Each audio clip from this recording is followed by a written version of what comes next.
Hey guys. This is Urizi. Here is the second new series on this channel after a while. This What If Naruto Have Awakens His Own Kekkei Genkai. Minato's Hirashin was just one big prank. It was actually his bloodline limit that allowed him to travel so fast. Watch what happens when Naruto unlocks it at an early age and becomes even faster, giving rise to the flash fire. Hit like and subscribe if you like this one, and also please check the author in the description. This part will cover chapters 1 to 4. Let's start.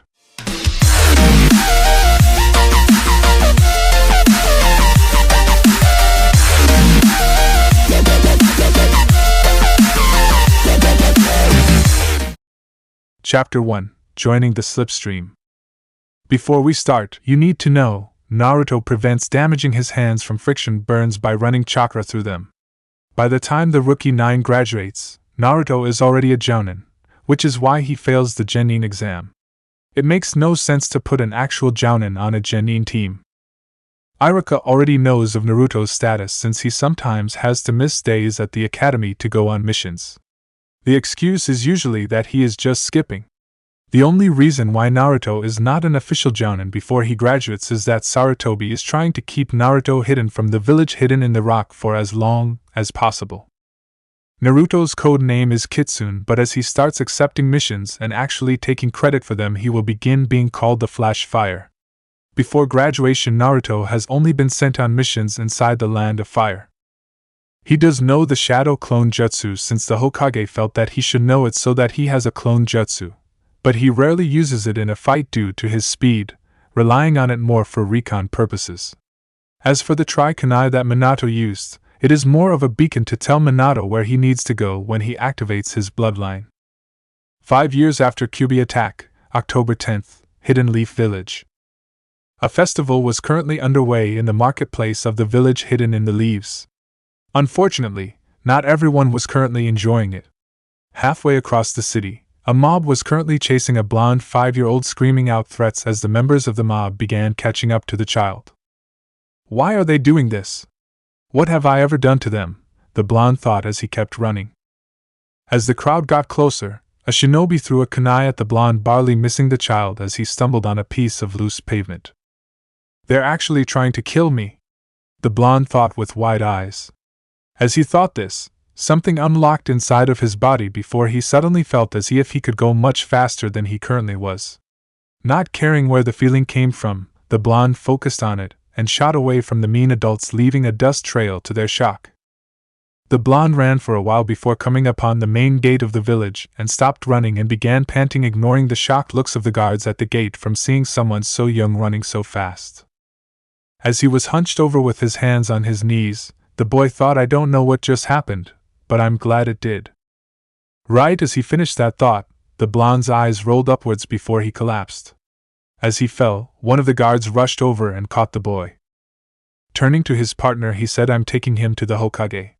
Getting a nod from the other, he put the blonde on his back and began roof hopping to a tower in the distance. Naruto's Mindscape. Naruto woke up to find himself in the middle of an intersection in a sewer. Looking around, he thought, great, they still caught me and dumped my body in a sewer when they were done. Now how do I get out of here? That was when Naruto noticed a sound. It wasn't a dripping sound like what you would expect in places like a sewer, although there was that. No, it sounded more like a whooshing sound. If Naruto had to describe it, he would say it sounded like some kind of a giant breathing. Naruto looked down the hall that the breathing sound seemed to come from and shrugged. Might as well go check it out. I've got nothing better to do down here, Naruto said to himself before he began walking down the corridor. A short time later, the hall opened into a huge room with bars at the end that formed a pair of truly massive doors. As he entered and began walking towards the door, a voice called out, stopping him in his tracks. So my jailer finally decides to come see me. Naruto shivered as he heard the voice. Don't ask him how, but he felt like the voice would scare the crap out of anyone who heard it. A large growling sound filled the chamber before the voice spoke again. Child, come closer. Naruto shook his head and said, no offense whoever you are, but I'm not quite sure I want to. There was a loud roar before what could only be described as large claws appeared between the bars, slamming on the ground about 10 feet in front of the terrified blonde who had fallen on his butt with a shout. More growling sounded again as the claws withdrew before Naruto heard, "Curse this seal. If it weren't for that damnable piece of paper, I would devour you." Hearing that he was safe, although not sure how a piece of paper could hold something that had claws that big at bay, the blonde stood up and called out, "Who are you?" Dark chuckling was his answer before the blonde saw a shape take form in the darkness. Naruto's eyes widened as he saw 9 tails waving in the air. Falling back on his butt again, he started chanting, "I'm dead, I'm dead, I'm dead, I'm so dead." The revealed fox roared again and said, "Shut up, you insect. You're not dead, so stop your useless blabbering." Naruto shook his head and said, "I've got to be dead. The 4th killed you. Foolish mortal. No mere mortal could ever kill me. The only thing that pitiful human could do was seal me inside, you pathetic brat. But mark my words, as soon as I can, I'm getting out of this rotten cage, and on my way out I'll devour you." Naruto's face turned from a look of fear to a look of confusion. "What do you mean, sealed you inside me?" The fox began chuckling darkly and said, "Tell me, kid, have you ever wondered why everybody in that god-forsaken village of yours hates you?" Naruto nodded before the fox continued, "That's because that mortal who you call the 4th sealed me inside you. You aren't dead, this is your mind." The blonde's eyes widened as he tried to process what he was hearing. Then he got angry as everything sunk into his mind as he remembered all the beatings he had received in his short life, as well as all of the names he had been called. Standing back up, he yelled, "You mean to tell me you're the reason my life has been so bad? Why the hell did you even come here and attack us? Huh! Answer me!" The Kyuubi roared again.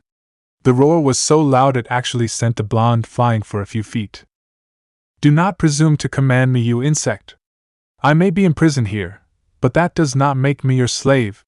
And as for why I attacked your village, if you must know, I got bored so I went to have some fun.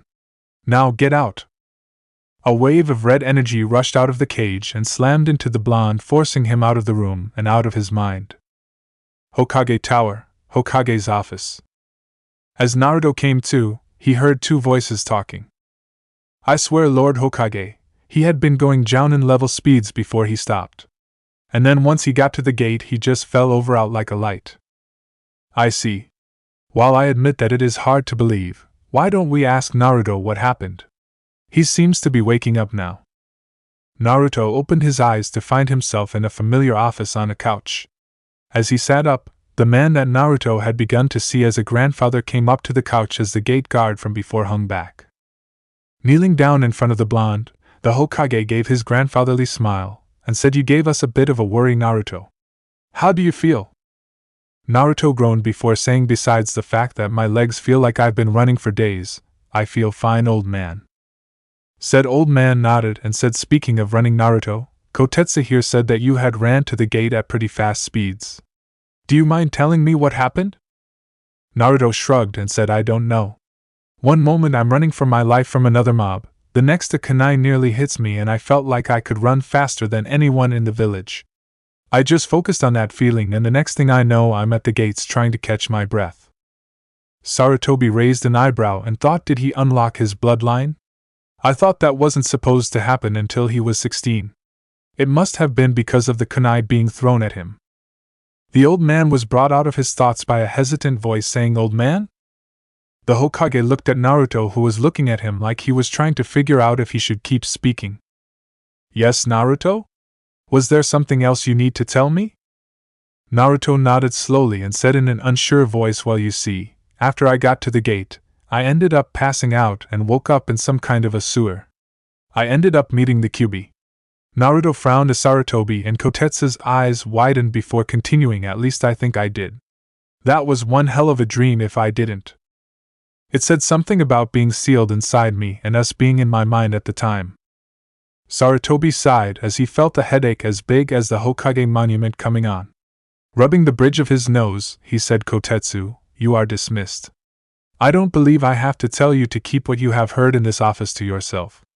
The last thing we need right now is anyone else learning that Naruto has talked to the Kyuubi." The guard nodded and walked out of the office, closing the door on his way out. Sarutobi then looked back at Naruto and said, Naruto, there's a lot we need to talk about.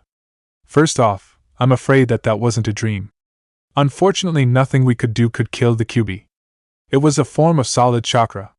Therefore, the only thing the fourth could do was seal it inside of you, giving his life in exchange. Naruto was wide-eyed as Sarutobi continued. I was hoping that you wouldn't find out about that until you were older, but I guess there's nothing I can do about that now. Either way, we have something else that is possibly even more important to discuss. You remember that feeling of being able to run so fast that you talked about? Naruto nodded and Sarutobi took out his pipe and stuffed it with tobacco before using a small fire jutsu to ignite it, and took a deep draw to steady himself before saying that felling was your bloodline limit activating itself. Naruto's eyes widened as Sarutobi continued, saying it wasn't supposed to activate until you were 16, but it seems that your near-death experience unlocked it early. I was going to tell you about your parents then, and to be completely honest with you, I still want to wait for a while before I do. But your father was adamant about me telling you when your bloodline activated. Naruto frowned and said, why did you want to wait? You told me that you couldn't find anything about them. Sarutobi sighed again and said, Naruto, you have to understand that both of your parents had many enemies, and if any of them ever learned that you were their child, they would stop at nothing to harm you in order to get revenge. They might even kill you. So I'm going to have to ask you to tell absolutely no one what I'm about to tell you. Understand? Naruto looked down and nodded. Sarutobi nodded as well and said, the first thing I suppose I should tell you about is your bloodline. It doesn't actually have an official name, but your father called it the slipstream. 7 years later, Hidden Leaf Village main gate. Kotetsu and his partner Izumo were lounging inside the gate guard's booth with no one in sight when they heard a voice say, do you guys ever stay awake your whole shift? If I didn't know any better, I would say you two are being paid to sleep. The two looked up and saw a 12-year-old blonde in a regular shinobi outfit with a pack over his shoulder signing the check-in sheet. Kotetsu smirked and said, you're just jealous that you don't have as easy a job as we do, Kitsune. Said Shinobi simply smirked and shook his head before saying whatever, before seeming to disappear like he was never there. Izumo shook his head and said, no matter how many times I see him do that, it still weirds me out to see him just disappear like that. Kotetsu merely chuckled with a yeah before placing his head back on the booth's counter and went back to sleep. Naruto reappeared at the door of his apartment and pulled out a set of keys before finding the right one and placing it inside the door's lock. As he turned the key, he thought, I'm so glad no one lives up here with me. No awkward questions to answer if I ever just appear in front of someone. Once the door was unlocked, Naruto walked in and closed the door before heading to his room and putting the pack into his closet after pulling a scroll out of one of the side pockets. Naruto then grabbed an orange jumpsuit and changed into it before hanging his previous outfit in the back of the closet. Untying his headband, he then opened a secret compartment and placed it in before shutting it. Closing the closet door, Naruto walked back out of his apartment and locked the door before disappearing again. Hokage Tower, Hokage's office. Sarutobi was currently doing every Kage's enemy. As he signed another form and reached for another from the large pile of paperwork on his desk, he said, I take it your mission was a success. Naruto nodded from where he was standing in front of the desk and said, yes, sir. No problems eliminating the bandits. Overall, it was a smooth in and out operation. My report has the specifics on what was stolen and everything else. As Naruto spoke, he placed the scroll on the desk and Sarutobi nodded before lightly muttering about there being even more paperwork, and that his successor must have used his bloodline limit to get done with it so easily. Naruto smiled when he heard this and said, you know, old man, I think I figured out on the way back how he actually did it so fast. And it wasn't his bloodline either. Sarutobi's eyes widened and he said, really? How? Naruto simply made a cross shape with his hands, and after a moment Sarutobi's eyes widened further before he began banging his head on his desk saying, stupid, stupid, stupid. The door to the office opened and Sarutobi's secretary poked her head in and said, sir, is everything all right? Naruto turned around as Sarutobi raised his head that now had a red mark on his forehead and said, yeah, Mrs. Reines, everything's all right. The old man just realized something that he should have figured out a long time ago. Mrs. Reyes nodded, not questioning how Naruto had gotten without her noticing, having stopped trying to catch said blonde getting in past her years ago. Smiling, she closed the door again and went back to her desk. Hiruzen shook his head free of the cobwebs he had put into his mind and decided to get to other important matters. So you believe that Mizuki will finally take the bait this year? Naruto turned back around to look at his leader and nodded, saying he's getting pretty impatient, but he seems willing to wait until after graduation. He probably feels that since it will be 3 times this year that I'll be desperate enough not to ask too many questions. Like they say, 3rd time's the charm. Tell you what though, if he doesn't go for it this time, I say just send him to Ibiki regardless. I don't think I could take another year in there. I can't tell you how many times I wanted to wipe that smug smirk off of the Uchiha's face during our spars. Sarutobi nodded and said, I know it's been hard for you, Naruto. But look on the bright side. We do this right and you most likely won't have to deal with young Sasuke or any of your other classmates for a long time. Naruto nodded again and said, yeah. I'm going to miss Hinata though. She was the only one who was actually nice to me. Tell you one thing though, I'll be glad when I no longer have to act like I'm head over heels in love with Urino. That girl hits as hard as Lady Tsunade. I swear the two are distantly related or something. Well, see you later, old man. As Naruto was turning to exit the office the normal way now that the important stuff was talked about, Sarutobi said, actually Naruto, I have another mission that I think you might enjoy doing for me. Naruto rose an eyebrow before catching the thrown scroll and unrolled it before smirking as he read what was written down. Looking back to his leader and nodding, he tossed the scroll back and said, I'll get right on it. Take a look out your window at the monument in the morning when you hear the shouting start. Sarutobi nodded and said, I'm looking forward to it. The next morning Sarutobi heard, hey guys. Look at this. Turning around in his seat just in time to catch the genjutsu that was over the Hokage monument fall, the old man fell out of his seat in laughter as he saw what Naruto had done to get everyone's attention for his mission. The 4th head had 2 fingers painted next to it in the victory sign, as well as its tongue sticking out, while the other Hokages were painted looking up as if they were shaking their heads in exasperation. Painted over the heads were the words, the Hidden Leaf's #1 prankster strikes again. On the monument, Naruto gave himself a pat on the back before he heard Uzumaki. Naruto looked to the side and saw a team of 4 Anbu coming at him. He mock paled before grinning like a madman and ran over to the edge of the monument before shooting off down the side with the Anbu right on his tail. What followed was one wacky chase as Naruto led not only the first team but 5 other Anbu teams on a merry chase through the city, with said blonde laughing the whole way. It wasn't long before almost every single Anbu was trying to catch him. 3 hours later, he dropped into an alley and grinned before disappearing and reappearing in the Hokage's office. Smirking at the old man who looked over at him, he said, how was that for testing Anbu patrols, old man? Sarutobi smirked as well and said, I would say that was well done, Naruto. Now I think you should go on to class. Don't you agree, Irika? Naruto hadn't noticed that Irika was standing inside the office until he heard Lord Hokage. You actually told him to do that? Naruto turned around to see his fellow shinobi of the leaf and said, yeah. Do you really think I would pull such a big prank if I didn't have the old man's go-ahead? What do you take me for, Irika, an academy student? That reminds me. Naruto went over to the window and ran through a few hand signs. 5 seconds later, 1 used seals on the monument that Naruto had placed down last night activated and the paint evaporated, leaving the monument completely paint-free. Irika shook his head at the undercover jounin and thought, I'm getting too old for this. As the two were leaving the Hokage's office, one of the Anbu chasing Naruto entered the office. Seeing the blonde, the Anbu was about to grab him before the Hokage coughed and tossed the scroll that he had shown Naruto to him. Reading the scroll, the Anbu slumped and Sarutobi said, I expect to see some improvements from this captain. We don't want an enemy shinobi being able to move around so easily. The Anbu nodded before bowing and left room. Irika and Naruto followed him as they headed back to the academy. As they exited the tower, Irika said, I still cannot believe the Hokage actually gave you a mission like that, Naruto. Naruto merely shrugged and said, me either. But hey, I'm not complaining. Irika chuckled and said, I doubt you ever would. You do realize, however, that you won't be able to do any more pranks in a few days, right? Naruto made a sad face and said, "Don't remind me. I'm going to miss being able to let some steam out with pranks." The rest of the trip to the academy was relatively quiet after that.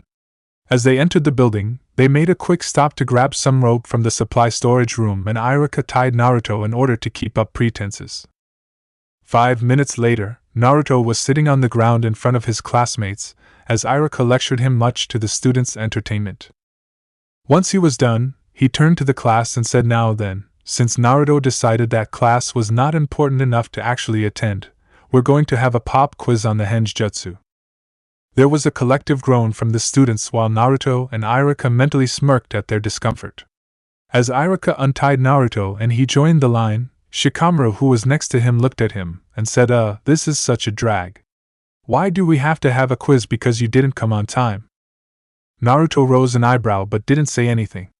The students meanwhile performed the jutsu. All of them passed with only a few mistakes. When it came time for Naruto's turn, he stepped up. Iruka looked up from his clipboard where he was marking the scores and said, "All right, Naruto, your turn." Naruto nodded and brought his hands up. He briefly considered pulling a prank on his fellow shinobi but decided that he should probably give Iruka a break now that he was getting close to the end of his undercover mission. So shrugging to himself, he made the necessary hand signs before being covered in smoke. As it died down, a perfect copy of Iruka was standing in front of said teacher. Iruka nodded and put a mark down on his board as Naruto dropped his transformation and went back in line. After the quiz was done, Iruka put his clipboard on his desk and said, "All right, class. Since the final exam is tomorrow, I'm giving you guys the rest of the day off so that you guys can prepare for it. If any of you want some last-minute practice for your kunai and shuriken throwing, I'll be at the target range. Other than that, good luck to you all and I'll see you tomorrow." Naruto stood up and followed Iruka out the door, and the two headed towards the target range as the other students filed out, some heading to the range with the two shinobi and the others leaving the academy. Once they were at the target range, the students began picking up training kunai and shuriken and lined up for their chance at the targets. Iruka was watching them from a safe distance, supervising with Naruto standing next to him, having been able to choose his gear first. "So what do you think of their chances during the exams?" Iruka asked Naruto in a low voice so no one else could hear them.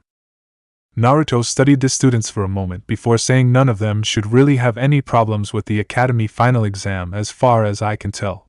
As for the actual final exam, well, that really depends on who gets which sensei, since they usually do different tests even if they are generally the same idea. Any idea on the team placements yet?" Iruka shrugged and said, "A few. The third is hoping for a repeat of the Ino Shikucho team's record with their children, and Hinata, Shino, and Kiba would make a good tracking team. Everyone else will probably just be a grouping by grade, and if I know they can work well together." Naruto nodded and said, "What about the Uchiho and the Haruno? It's obvious that they'll be together since they're the top two of the class, as sad as that is in her case, but who will you put with them?" Iruka shrugged again and said, "I'm not sure. Truth be told, if you weren't undercover and your grades were an actual representation of your skills, then you would have been placed with them due to the balancing rule." Naruto made a face and said, "Thank God they're not then. I don't think I could stand being on their team." Iruka nodded and continued, "The Hokage said that he would handle it though, so we'll have to see." Naruto nodded before walking over to the line of students and took his turn, making sure to miss every once in a while. Scene change. Ninja Academy day of final exam. Naruto currently had his head on his desk taking a nap as the students were taking their ninjutsu tests. When his name was finally called, Naruto walked into the room where Iruka and Mizuki were. As he saw Mizuki, he mentally sneered and thought, "If this guy doesn't take the bait, I'm still going to bust his ass to Ibiki. Genjutsu on my written, chakra strings diverting my kunai enough to barely hit targets, and whatever he's going to try in here is more than enough to show he's a traitor in my book." Iruka was having similar thoughts about his ex-friend since he had seen the genjutsu when Naruto had turned in his test. Shaking his head of those thoughts, he said, "Okay Naruto, all you have to do is make 3 clones and you graduate." Naruto nodded and faked a look of concentration before he made the necessary hand signs. Just as Naruto decided to overload the jutsu as much as possible, he felt a slight genjutsu come over him, disrupting it even more. Naruto mentally shrugged and let loose with the fire hose that was his chakra anyway. A single poof of smoke appeared to his side before a clone that looked like it had been beaten by a horde of Sasuke's fangirls was on the ground with its right foot twitching. Iruka rose an eyebrow at the sight, having not only sensed the genjutsu but also how much chakra Naruto put into it, and thought, how is that thing not a shadow clone? Naruto really let loose on that one. Oh well, time to get this show on the road. Sighing, he said, I'm sorry Naruto, but you fail. Naruto hung his head down as Mizuki tried to defend him, never noticing the smirk on the blonde's face. An hour later, Naruto was on the swing in front of the academy watching the students being congratulated by their parents. Feeling a pang in his heart at the sight, he thought, I wish Mom and Dad were here. He was brought out of his musings as he heard whispering directed towards him. He's the only one who didn't graduate. Yeah, well, good riddance. You know that he's the... Sure, we're not supposed to talk about that. Naruto mentally rolled his eyes and thought, close-minded fools. He then sensed Mizuki's presence, and thought about damn time. Now let's see if he really took the bait or not. Scene change, forest outside of the village. Naruto appeared at the designated spot for the transfer with the forbidden scroll on his back. Looking at his watch, he saw that he had 5 minutes before it was show time. Deciding that he wanted an early warning on this one, Naruto crossed his hands and 4 poofs of smoke appeared. As the smoke cleared, revealing 4 copies of himself, he said, spread out and hide. Dispel yourself if you catch sight of the target. The clones nodded before giving salutes and took off into the forest. 2 minutes later, he felt one of his clones dispelling, telling him the traitor was almost at the meeting spot. Naruto dispelled the rest of the clones and sorted their memories before Mizuki landed in the clearing. Naruto, I see you have the scroll. Were you able to learn a jutsu from it?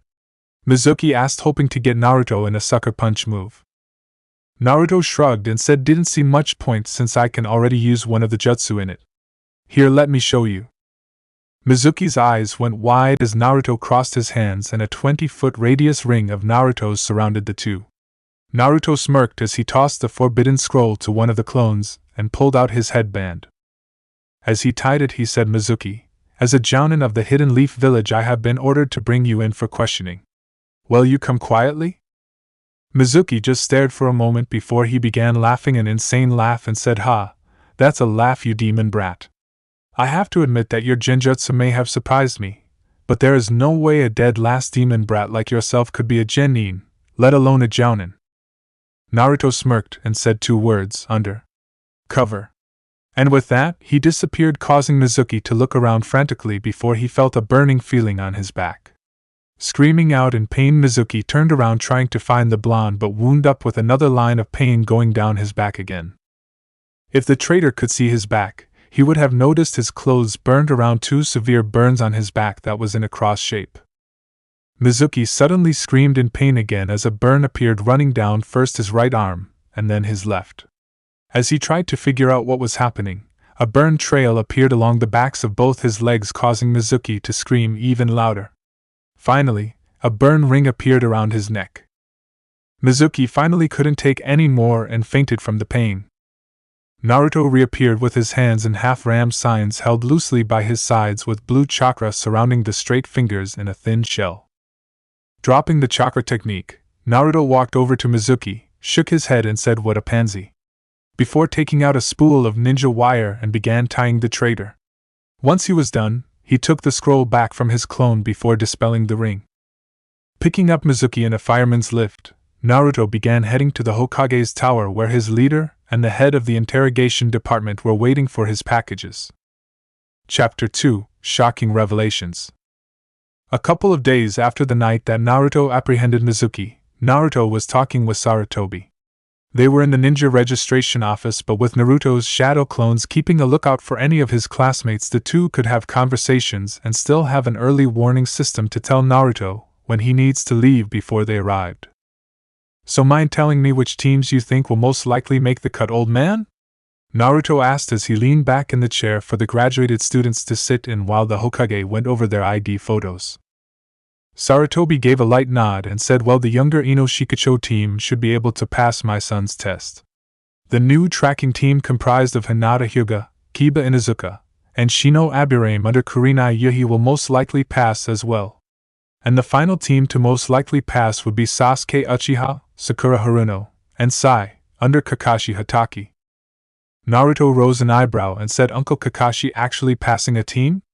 Wow, either the civilian council ordered him to or it's going to snow in a desert somewhere. But who's this Sai person? I've never heard of him. Sarutobi sighed and said he's one of Danzo's trainees. Said that he would be a good balancer for the team since he is more capable than young Sakura and almost as good as young Sasuke. Naruto narrowed his eyes when he heard the elder's name. The man had tried to approach Naruto more than once as he trained to become a shinobi, but he gave Naruto really bad vibes whenever he did.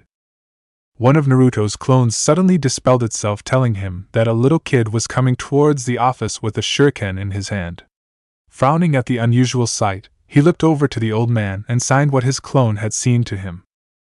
Sarutobi sighed before signing back not to do anything right as the door opened and said kid came in running with the shuriken held haphazardly up high and yelling out on guard, old man. Today is the day I finally defeat you. Ah. Unfortunately, the kid tripped on his scarf halfway to said old man. The kid groaned before getting back to his feet and said, what tripped me? Turning to Naruto he said, You tripped me, admit it.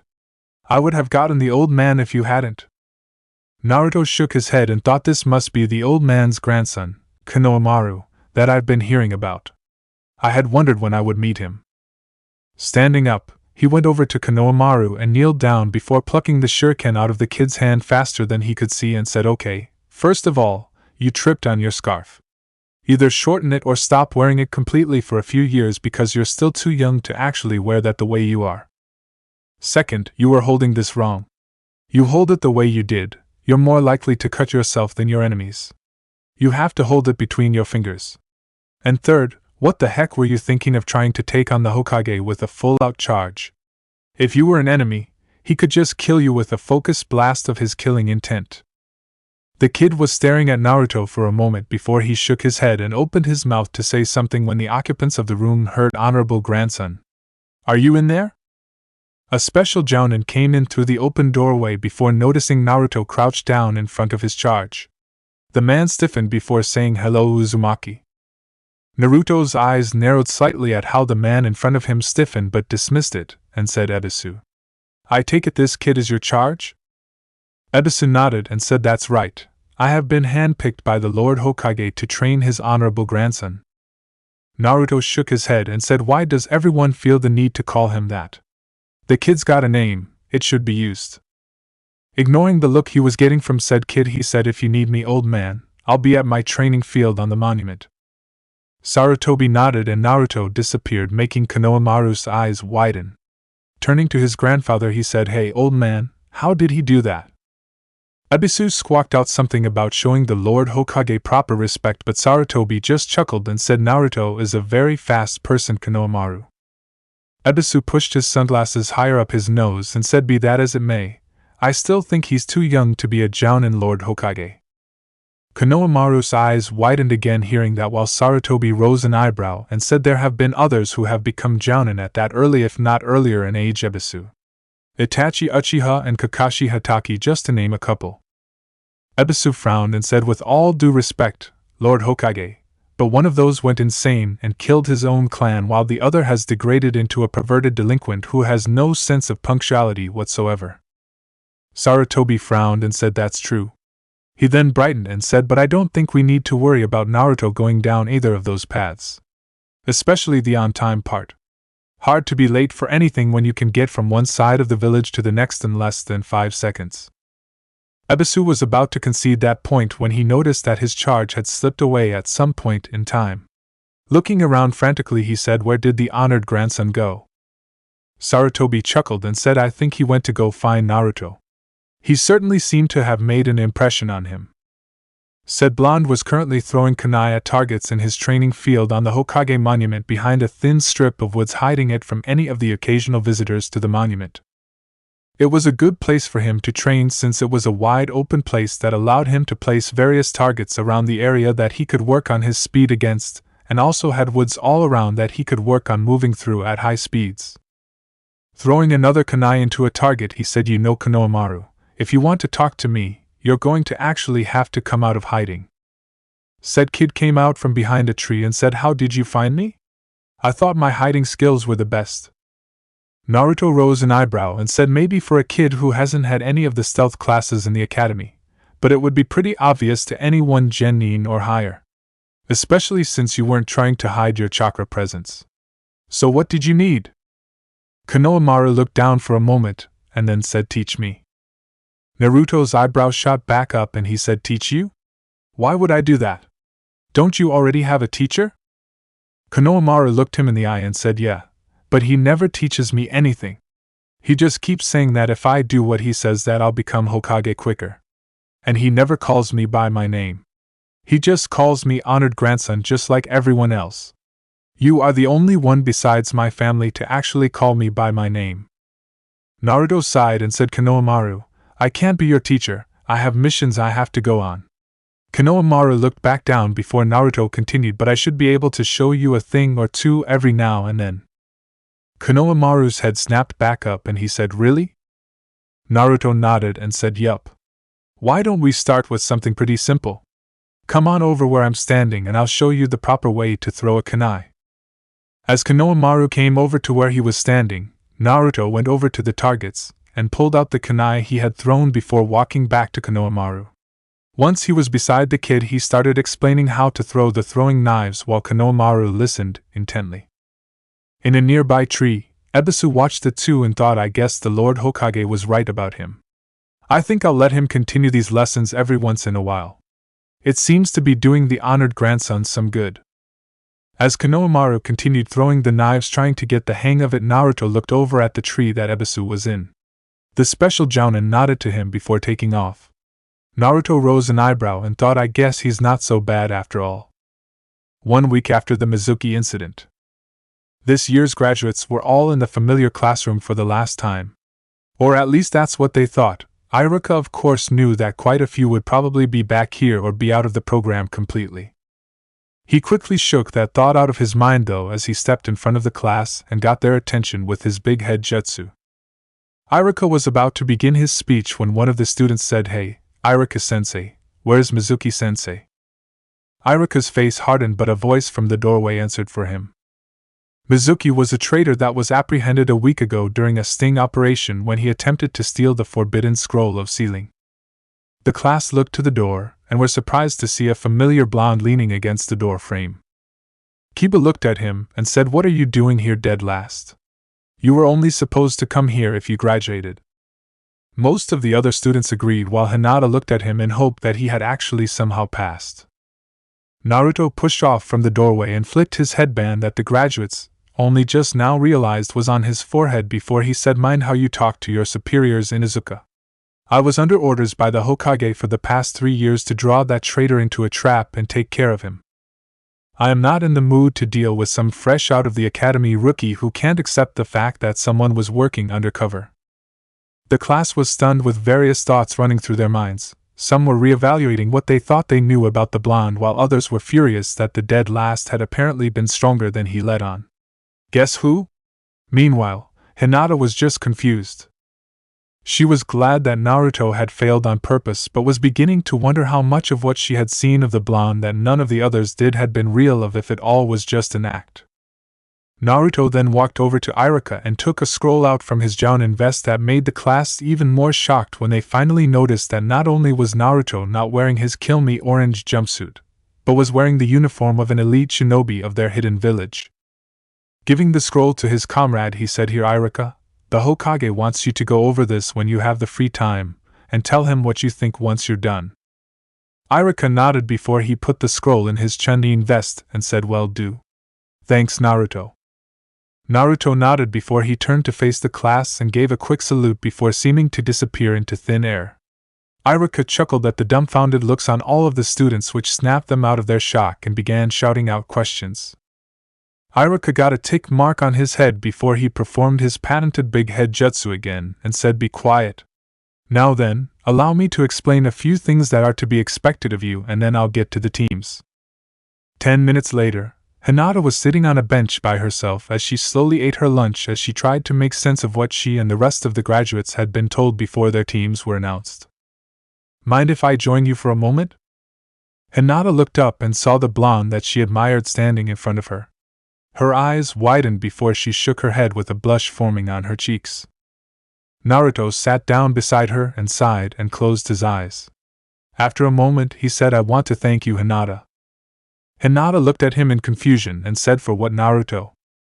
Naruto smiled and opened his eyes to look at Hinata and said, for being the only one to actually treat me as a fellow classmate instead of the class punching bag. You're the only reason why I didn't lose it this year and just let loose on all of them. I can't tell you how many times I wanted to just say to hell with my mission and show them all exactly what I could do. Especially when it came to the Uchiha. Naruto had a scowl at the end but quickly shook his head and smiled again and said, anyway, I just wanted to say thanks and give you some advice that should really help you in the future. I know you have some confidence issues, Hinata, said Hyuga, looked down, causing Naruto to put a hand on her shoulder to get her to look at him again. But believe it or not, you actually make a fantastic kunoichi. You're one of the smartest girls the academy has produced this year, and when you get really serious your taijutsu can't be beat without the other person going through hell first. Hinata got another blush as Naruto continued. Your only problem seems to be that you're afraid of what others may think of you. Anyway, here's my advice. When you have something that you have to do in front of or for someone, just forget about them. Seeing her confused look, he elaborated. Forget that anyone is judging you on what you do. Simply focus on the task and do it. Don't worry about what others think about every single thing that you do. It's you who's doing them, not the other people around you. If it pleases them, then that's great, but if not, then it's not the end of the world. You'll just have to try harder next time. Understand? Hinata nodded and Naruto smiled again before standing up. Turning to her, he said, I need to get going now, but if you ever need some help or just someone to talk to, I'll do my best to be there for you, alright? And if you can't find me, just ask the Hokage, he'll know where I am. Hinata nodded again and softly said thank you. Naruto nodded with his smile still in place and said no problem. See ya, Hinata. He gave a quick salute before disappearing to go do the other errands that he had been assigned for the day. Time skip, 1 month later. Naruto was currently teaching Konohamaru and his two friends Moegi, and undone the leaf balancing trick in his training field on the Hokage monument, when a hawk began circling overhead and gave out a cry. The three kids lost their focus and looked up along with Naruto. Naruto whistled and the hawk landed on his outstretched arms, surprising the three kids. Naruto untied the note from the hawk's leg and sent it back to its roost with a small but quick jerk of his arm, letting it know that it could go back. As the hawk took off, Naruto looked at the note and frowned a little before putting the note in one of his vest's pockets. Turning to the kids, he said, the old man's calling. It's probably for a mission, so I'll probably be away for a while. Keep working on this, and when you can balance the leaf in your palms for a minute, move to your fingers and do the same. If you finish that before I get back, start adding leaves to each finger. The three kids nodded and Naruto disappeared from view. Naruto reappeared in the Hokage's office and came to attention before saying, You summoned me, sir? Sarutobi nodded and said Team 7 was just recently assigned an escort mission for a bridge builder from the Land of Waves. Their mission was to escort the man back to his home and protect him while he finished a bridge from any bandits that would turn up. However, the client lied about who would be after him and the team ran into a couple of Chunin-level ninja. Kakashi decided to continue the mission due to what he says are extreme circumstances. He has requested backup though, and I am sending you as it. You are to leave immediately. Expect more enemy shinobi, possibly at Jounin rank.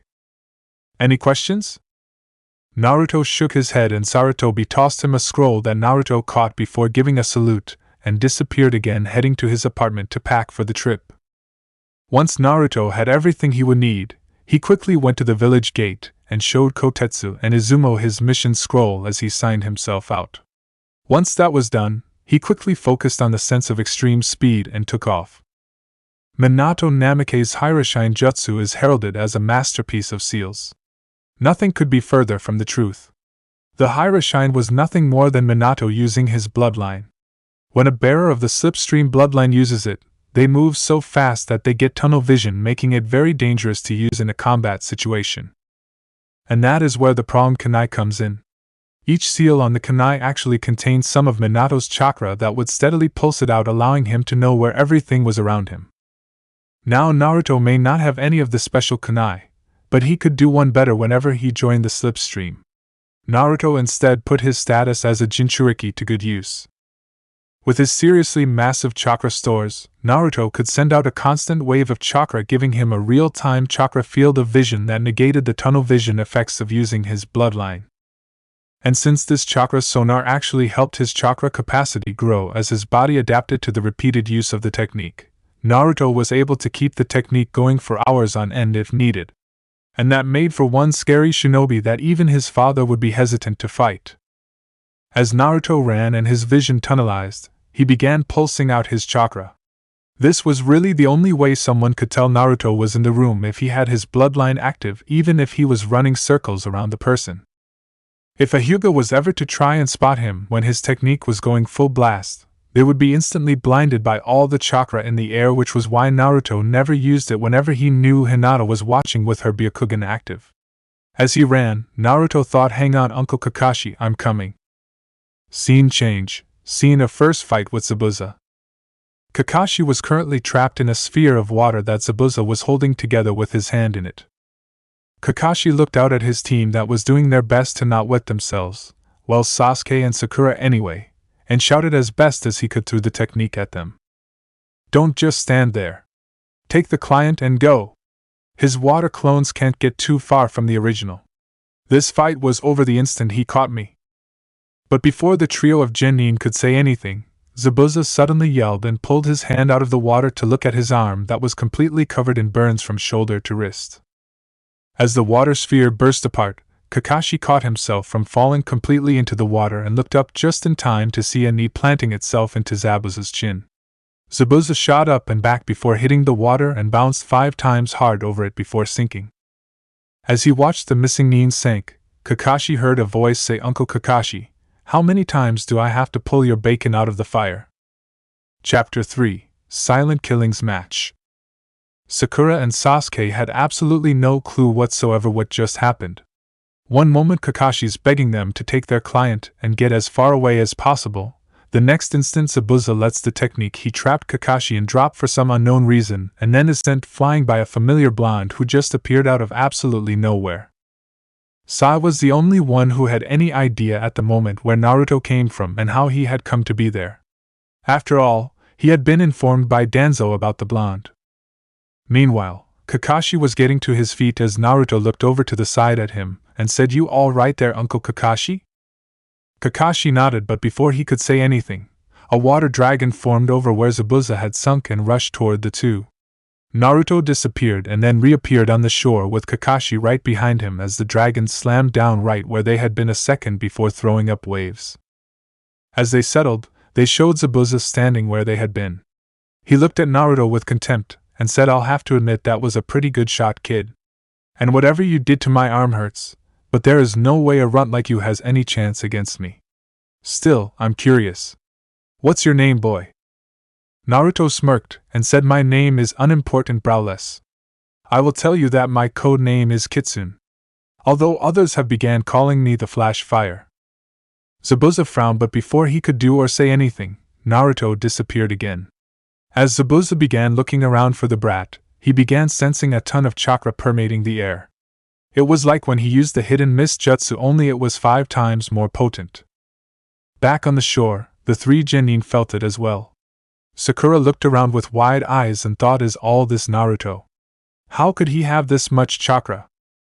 Sasuke clenched his fist and thought, "Is this how much the dead last was hiding? I should have that power, not him." Sai was merely observing to the best of his abilities. Danzo had always told him and the rest of the Root Umbu that Naruto had the potential to be even better than the 4th and to consider themselves lucky if they ever witnessed him in action. Tazuna meanwhile was just trying to figure out how a boy no older than his escorts could just disappear like that. Kakashi was most likely the calmest out of everyone as he simply waited for Naruto to make his move. He was ready to be the backup for his sensei's son if he needed it, but he highly doubted he would. Then Naruto's voice sounded from all around at once, reminding the three genin and bridge builder what Zabuza had done just earlier. There are 4 types of burns: 1st degree, 2nd degree, 3rd degree, and 4th degree. Which burn should I use today? Everyone except for Kakashi was looking around trying to find the blonde while wondering at the same time what the hell he was talking about. That all changed when they heard, "Why don't we start with 2nd?" Right after he said that, Zabuza screamed in pain as a 2nd degree burn suddenly appeared going across his chest from right hip to left shoulder. Right after, his left arm became completely covered in burns just like his left one, only these were much more painful. Even from the distance the genin were at, they could see the big blisters that were already beginning to form. Zabuza then yelled again and turned around trying to hit something behind him, showing everyone the 5 X-shaped burns on his back that were placed with one right in the middle with the other 4 connected with one on each of the 4 lines of the center one. Zabuza roared in pain again as his pant legs burned near the back of his knees, showing even more burns there. He then shouted out, "Where the hell are you?" Everyone then heard chuckling before Naruto said, "What's the matter, Zabuza? I thought you were a master of silent killing. Surely you can find one little kid without too much problems, right?" Before Zabuza could say anything though, he flew to the side before abruptly switching directions constantly like he was a pinball stuck in the bouncer section of an invisible pinball machine. Finally, after a minute of this, he was suddenly sent flying into a tree trunk. Zabuza screamed out in pain as the burns on his back hit the tree trunk, causing the blisters to pop. Naruto reappeared on a tree branch to his right. Zabuza looked up at him and said, "What are you?" Naruto looked down at him and said, "Your worst nightmare." All of a sudden, 3 Saban needles embedded themselves in the side of Zabuza's neck, causing him to slump over dead, startling everyone else. Naruto hopped down and said, "You sure took your sweet time, Hunter Nin." Everyone looked up to where Naruto was looking and saw Hunter Nin of the Mist, who looked to be no older than Naruto and the genin. He can only be about as old as Naruto, but he's a Hunter Nin already. Naruto I can understand since he uses his bloodline. But for a Miss Shinobi to be a Hunter Nin at such a young age, how strong is this guy? Kakashi thought as he studied the kid. Sasuke was fuming. Damn it. First the dead last, and now this new guy. How many people my age are there that are stronger than me? I need more power. It's the only way I can kill him. Sakura was still shocked at how sudden Zabuza had been defeated and then killed, while Tazuna was just glad that it was all over. The Hunter Nin dropped down to the ground near Zabuza's body and said, "My apologies, but it was apparent that you had everything under control. Besides, I'm not sure I would have been able to handle Zabuza if you hadn't worn him down like you did. Now if you will excuse me, I must dispose of the body." The Hunter Nin made a hand sign and then disappeared with the body in a whirlwind of leaves. Kakashi lowered his headband covering his Sharingan eye and slumped a little before saying, "I'm glad that's over." Naruto looked over and noticed his uncle's slumped over form and said, "Does that thing still drain you as bad as before, Uncle Kakashi?" Kakashi nodded and said, "Yeah, but it's not as bad as if I had actually used it for more than keeping up with Zabuza. It would have been worse if I had actually had to use it to copy any of his jutsu." Naruto hummed and said, "Still, we better find you a place to lie down soon."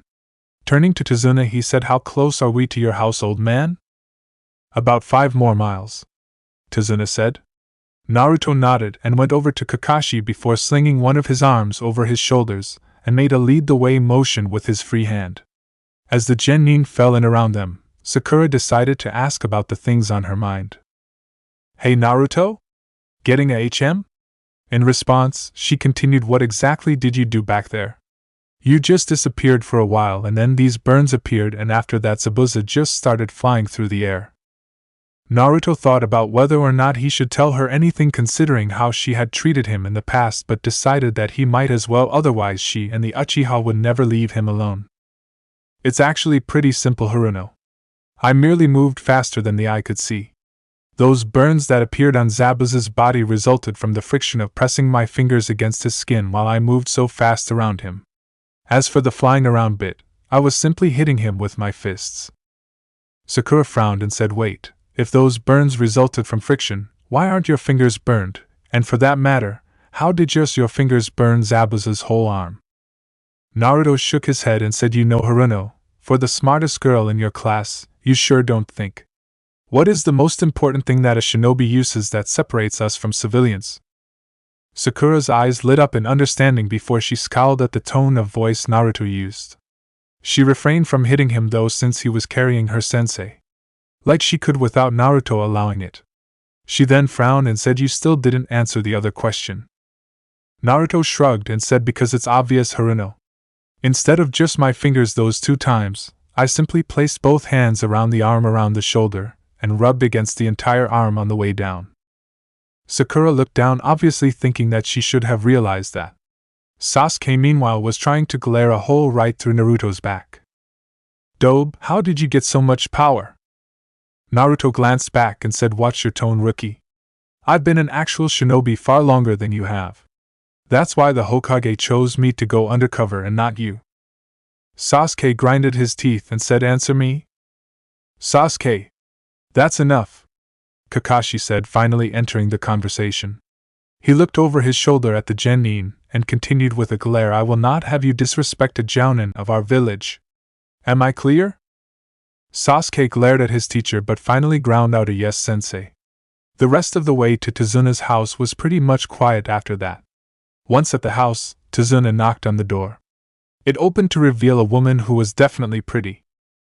Smiling, she hugged Tazuna and said, "Dad, you made it back all right." Looking at the shinobi, she said, "Are these?" Tazuna nodded and said, "Yes.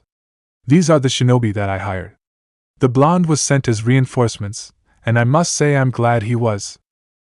Sasuke scowled at that but wisely stayed silent, while Tazuna's daughter smiled at them and said, "Thanks for keeping Dad safe. I know he can be a handful sometimes." She ignored the hey from her father and continued, "My name's Tsunami, by the way." Naruto rose his hand and Tsunami shook it as he said, "Naruto Uzumaki, jounin of the village hidden in the leaves. The man currently on my shoulder is Kakashi Hatake, the same. Behind me are Sasuke Uchiha, Sakura Haruno, and Sai Genin of the village hidden in the leaves, and Uncle Kakashi's team." Tsunami rose an eyebrow at the word uncle, and she wasn't the only one. Sakura had been wondering why Naruto had called her sensei uncle when he first arrived but had forgotten to ask him about it since she was more interested in finding out how Naruto had did what he did during the fight. "Uncle? You two don't look related," Tsunami said. Naruto chuckled and said, "Oh, we're not. Not by blood anyway. I guess you could say he's a family friend of mine. Now I don't mean to be rude, but if it wouldn't be too much, could we lie him down somewhere? He drained himself pretty badly during the last fight." Tsunami shook her head and moved to the side and said, "Of course. Sorry about that. Just put him upstairs in the guest bedroom." Naruto nodded and entered the house followed by the others. The genin sat themselves around the living room once they entered, leaving Naruto by himself as he helped his mentor up the stairs to the guest room. Once there, Naruto gently laid Kakashi down on the bed before going to the door and making sure that they were alone. Finding no one coming up the stairs, Naruto closed the door and placed a privacy seal on it before turning back to Kakashi, who had been watching him. "So you figured it out as well?" Kakashi said in a serious voice. Naruto nodded and said, "Yeah. That hunter went right for the neck with those needles of his. Less muscle there to get in the way of a pressure point shot. How long do you think we have?" Kakashi thought, and then said, "At least a week. That's how long it will take him to recover from the fake death state.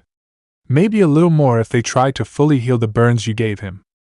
Naruto frowned and said, "I shouldn't have played around with him.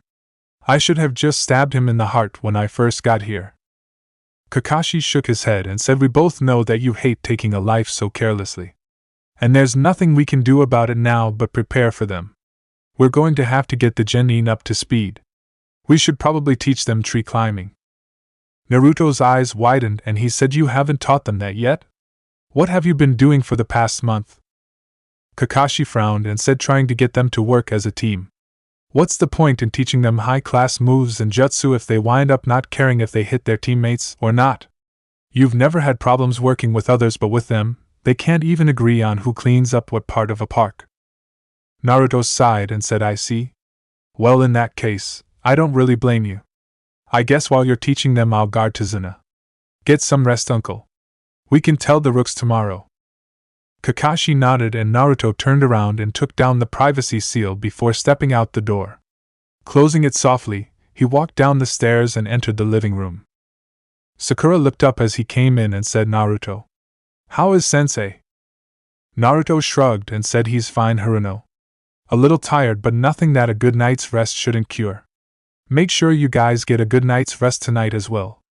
I know for a fact that Kakashi is going to give you guys some hard training tomorrow. If any of you guys need me, I'll be outside setting up some patrols with my shadow clones. And then I'll be on the roof." Naruto turned and left the living room again and left the house itself. Crossing his hands, a platoon of clones appeared. Looking at them, he said, "I want half of you to set up a perimeter around this house. The other half head to the bridge and make sure no one tries anything funny with it." The clones all saluted before taking off to complete their task. Naruto then turned towards the house and jumped up onto the roof and settled down. And now we wait. Chapter 4: Getting Ready. The next morning, Kakashi joined everyone at the table for breakfast. As he sat down, he said, "Guys, there's something important that we have to tell you." The three genin looked at Kakashi and Sakura said, "What is it, Kakashi-sensei?" "Zabuza is alive." Everyone but Naruto gaped at him. Sakura was the first to recover and said, "Hey, are you sure, Kakashi-sensei?" Kakashi nodded, but it was Naruto who answered. "The hunter nin used Saban needles. They're highly accurate, and the hunter shot for the neck. There are certain pressure points on the body that will put someone in a death-like state. And the neck has the least muscles that would interfere with hitting those points. Add to the fact that the hunter moved the body when he was supposed to destroy and right where it was, and you have a fake hunter nin working with Zabuza." Sasuke scoffed and said, "And you call yourself a jounin? You couldn't even catch a fake in the act." Naruto rose an eyebrow and said, "Well, I didn't see you doing anything, Uchiha. And besides, even if I attacked that hunter, if it had been a real one, what do you think the repercussions would be for our village?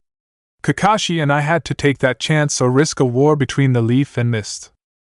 So why don't you keep your mouth shut, since you obviously have no idea what you're supposed to do in that kind of situation?" Sasuke glared and was about to say something when Sakura shouted out, "Don't talk to Sasuke-kun like that!" and tried to hit Naruto. As the fist came towards him, the two disappeared and then reappeared against a wall with Naruto's left wrist pressing her throat in and a kunai in his right hand holding her chin upwards. Naruto glared at Sakura as the kunoichi stared in shock and horror. Naruto then growled out, "Listen, Haruno, and listen good.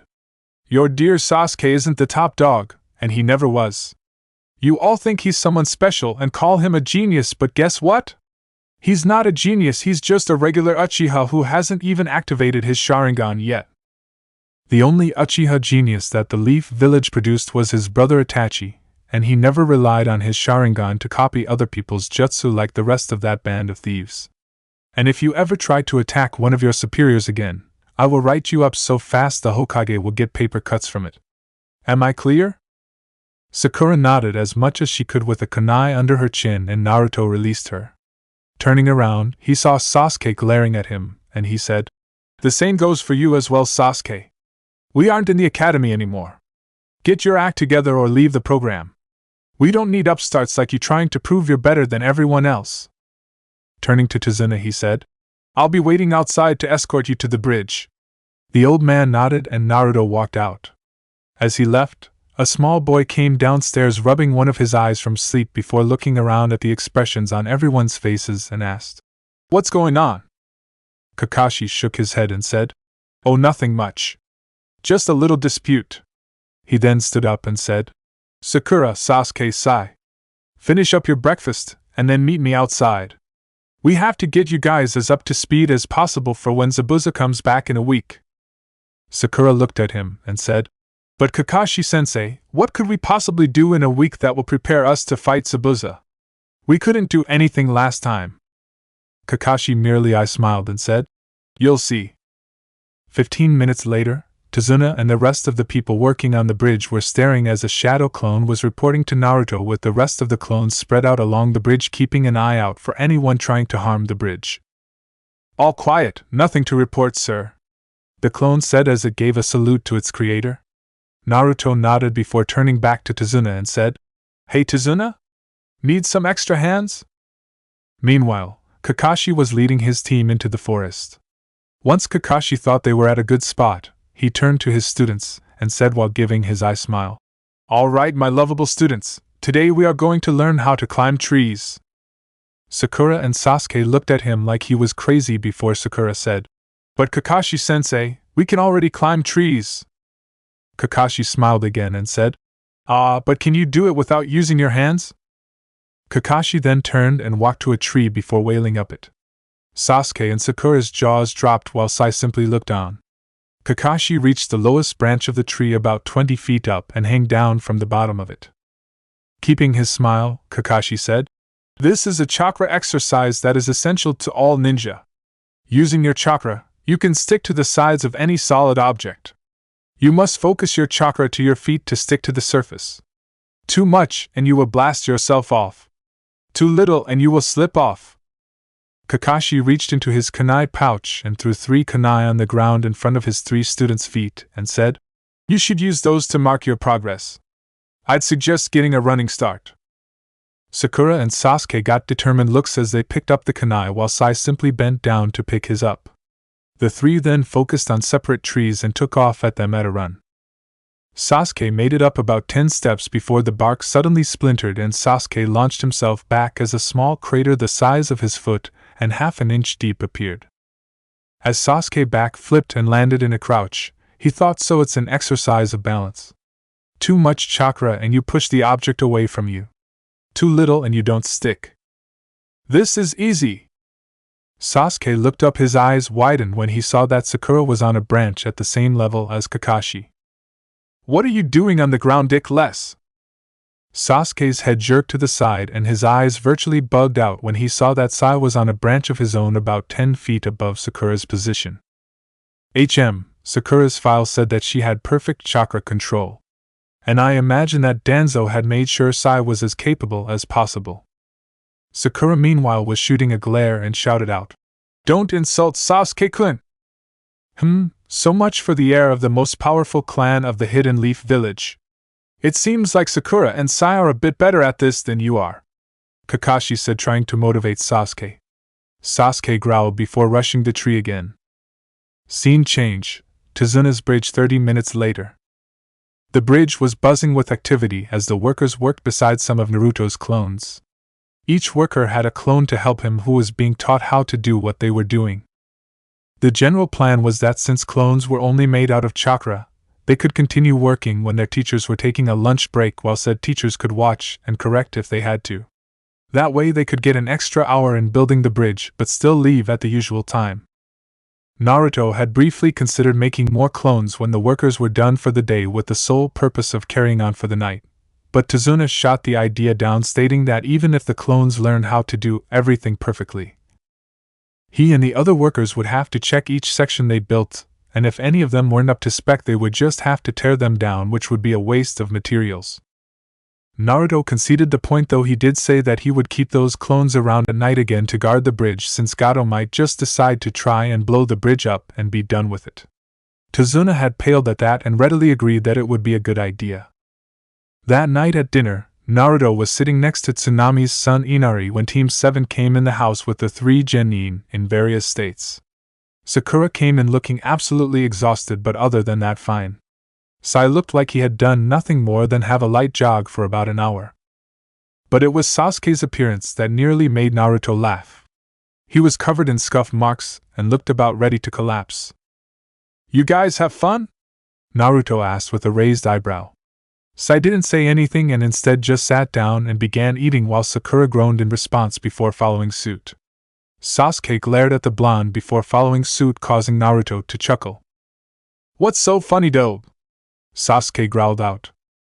Naruto's face instantly turned serious and he said, "Watch your attitude, rookie. Like I said to Inuzuka, I wasn't in the mood to deal with a rookie that couldn't handle the fact that I was undercover, and I'm still not. You're not the greatest thing to grace the earth, and you never will be. You aren't even the greatest Uchiha. You're just a second-rate one who hasn't even activated his Sharingan yet." Sasuke roared and launched himself at the blonde, only to be caught by Kakashi. Calm down, Sasuke. Naruto, I would have expected better from you, Kakashi said, glaring at Sasuke and then looking at Naruto in a disappointed manner. Naruto shrugged and said, What do you want me to say, Uncle Kakashi? The Uchiha needs to learn that he's not as great as he thinks he is. And since there is no real way to sugarcoat it in a way that he would still understand, I simply told him in the most straightforward way possible. Naruto's eyes then narrowed and he said, And as far as I'm concerned, the Uchiha were all overrated anyway. They were nothing but thieves stealing the hard work of others. The only one who wasn't like that was Itachi. No wonder he went and killed the rest of his clan. He must have gotten sick of all their arrogance. Sasuke roared and struggled to break free of Kakashi's grip and shouted out, You take that back! Naruto stood up and began walking out of the kitchen. As he passed through the door, he called out, Why would I take back the truth? An hour later, Kakashi came out of the window to his room and found Naruto staring at the moon. As he sat down beside him, he said, I really wish you wouldn't antagonize my students, Naruto. Naruto simply sighed and said, I'm sorry, Uncle Kakashi. Really, I am. But considering what I went through last year, especially at the hands of those two, I find it real hard not to. Haruno, I may change my mind about if she gets her act together, but the Uchiha is a real piece of work that needs to be brought back down to earth. Asking me to be nice to him would be like asking me to move the Hokage monument by myself. It just can't be done. Especially considering what that clan has done to me in the past. Kakashi sighed and said, I know where you're coming from, Naruto, you know I do. But they're my responsibility. Just try not to start any more fights, alright? Naruto nodded and said, I'll try, Uncle Kakashi. I promise. Kakashi nodded as well before heading back to his window and said, Good night, Naruto. Don't stay up too late. Yes, mother, Naruto said with a smile, earning a chuckle from his fellow jounin. Scene change. Zabuza's room in Gato's base of operations. Zabuza hissed in pain and then sighed in relief as his tool placed some more cream on the burns on his back. Thanks to Gato, Haku had been able to procure fast-acting medicine for the burns that the blonde had given him. They would be gone by the end of the week. As Zabuza thought about their next fight, he said, Haku. Yes, Zabuza-sama? I want you to find out anything you can about that blonde brat. And when the time comes, I want you to fight him. You're probably the only one who can keep up with his speed. As you wish, Zabuza-sama. The next morning when Naruto was exiting the house with Tazuna, Kakashi had Sai join Naruto in guarding the bridge since he had mastered the tree climbing exercise. When Naruto had asked him why he wasn't going to teach the boy water walking, Kakashi simply smiled and said, I'll leave that to you. Naruto had simply rolled his eyes and motioned Sai to follow them. When the trio reached the bridge, Naruto dispelled the clones from the night before and replaced them with a fresh batch. No use giving himself a massive headache by absorbing more than a full day's memories from so many clones all at once. Naruto then created 2 more clones. One to stick with Tazuna and the other to show Sai how to walk on the water to the bridge. Once everything was taken care of at the bridge, Naruto took off, shocking all of the workers by seeming to disappear in thin air. Naruto joined the slipstream and took off to explore the island a bit. While he could have sent clones to do this, it was much quicker for Naruto to do by himself since he could use his chakra sonar technique and not worry about being dispelled when he ran out of it. First though, he wanted to see how his former classmates were doing. Scene change. Team 7's training area. Kakashi suddenly sensed a ton of chakra coming from the direction of the unfinished bridge and thought, here he comes. Right after that thought he said, Hello, Naruto. Naruto smirked from his position next to his fellow jounin and mentor and said, Hey Uncle Kakashi. Just wanted to see how they're doing and tell you that I'm going to look around a bit. Kakashi nodded and said, I have no problems with that. But if you find Gato's base, don't do anything drastic without telling me first. No telling what would happen if we acted too hastily. And as you can see, they're doing fairly well. It was true. Sasuke had made it about halfway to the top while Sakura was resting in one of the highest branches.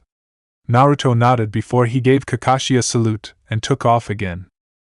True to Kakashi's prediction, Naruto had found Gato's base. As he studied the base from a high tree branch wondering if he should go ahead and scout it, he spotted a figure that looked like a boy his age exiting the ramp and entered the woods. Deciding to follow the boy, he dropped down from the tree and began following him using his high jounin stealth to follow him without chakra. He had a theory who the boy was and it would do him no good to tip off the kid by using chakra if he was right. Following the boy to a field where he began picking herbs, Naruto considered his options. He could either confront the guy now and possibly save himself the trouble of having to fight both him and Zabuza at once at a later date. He could just leave the boy alone and hope for the best, something that Naruto really did not want to do. Or he could try to learn as much as he could about the boy. Naruto then remembered Kakashi's order. Even though the two were both jounin, Kakashi had superiority out in the field due to him having been a former Umbu captain before he left and became a regular jounin. Deciding that his third option was still within his order's parameters, Naruto moved around the clearing to make it seem like he came from the village. Once he was in place, Naruto began walking into the clearing. The boy quickly caught sight of him, and Naruto noticed the boy almost imperceptibly stiffening when he saw who it was, confirming to Naruto that he was aware of who he was facing. Naruto put on a warm smile and said, "I must admit, I wasn't expecting to find someone way out here." The boy smiled as well, though Naruto noticed most of it didn't reach his eyes, and said, "Well, this is the best place to find the herbs that I need." Naruto nodded and said, "True. Some of these herbs are pretty good for medicine. Take this one for example." He bent down to pick up a herb he recognized and said, "This one is a good one for treating the pain that comes from first and second degree burns if mixed with a couple of others and turned into a paste." The boy cocked his head and said, "You seem very knowledgeable about them." Naruto chuckled and said, "I had to be. I can't tell you how many times I burned myself." The boy rose an eyebrow and said, "Really? You don't look like you've been burned often." Naruto smirked and said, "And you don't look like you're actually a boy with that pink kimono, but we all like to hide certain things from others." The boy stiffened just a little and said, "Yes, that's true." Naruto then shook his head and said, "Where's my manners? I'm Naruto." The boy gave another one of those smiles that didn't quite reach his eyes and said, "Haku." Naruto nodded and said, "So you collecting these for someone who needs them, or are you like me who likes to have some handy in case of emergencies?" Haku looked hesitant before he said, "These are for someone that's a precious person of mine. Tell me, Naruto, do you have anyone that is precious to you?" Naruto cocked his head trying to figure out where the boy in front of him was coming from, but said, "Yeah, I've got a few." Haku smiled again, and this time it did meet his eyes as he said, "Then you must be truly strong, for I believe that it is only when you are protecting something that is precious to you do you become truly strong." Naruto smiled and said, "A good thing to believe." He then frowned and said, "Unfortunately, I know one person who would not agree. His whole clan was killed and he's obsessed with revenge. All he cares about is getting stronger and he thinks that everyone else is just dragging him down." Haku frowned at this but shook it off and said, "Maybe he will come to his senses someday." "Yeah, maybe," Naruto said softly before seeming to brighten up a bit. Smiling at Haku, he said, "Well, I'd better get going, see ya, Haku." And with a two-fingered salute he turned around and disappeared, making Haku go wide-eyed. As Haku recovered from his surprise, he thought, "I hope I can match his speed when the time comes." As Naruto ran, he thought, now that is one interesting kid. That's it for part 1. Thank you for watching and see you in the next one.